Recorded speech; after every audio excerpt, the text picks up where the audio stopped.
भगवत गीता से पूछोगे परमेश्वर कौन है, तो जवाब मिलेगा कि श्री कृष्ण ही परमेश्वर है।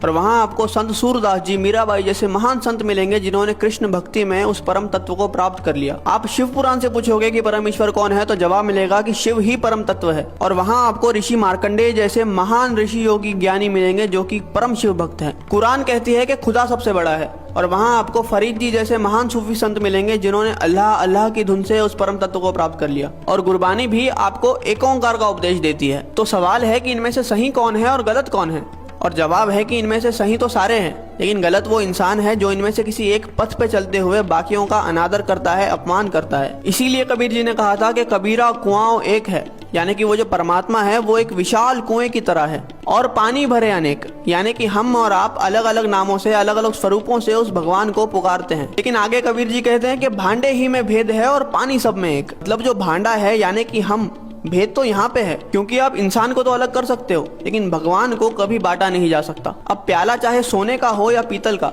उसके अंदर जो पानी है वो तो अंत में प्यास ही बुझाएगा। लेकिन अगर हम इस बात पे लड़ने लग जाए कि किसका प्याला ज्यादा बेहतर है, तो ना हम पानी पी पाएंगे और ना ही अपनी प्यास बुझा पाएंगे। जैसे दुनिया में हर जगह पे अलग अलग भोजन खाया जाता है, लेकिन हम कभी भी किसी और से जाकर इस बात पे तो नहीं लड़ते कि आप हमारी तरह भोजन क्यों नहीं करते, क्योंकि हमें पता है कि चाहे भोजन अलग अलग है लेकिन उसकी भूख और हमारी भूख एक जैसी है।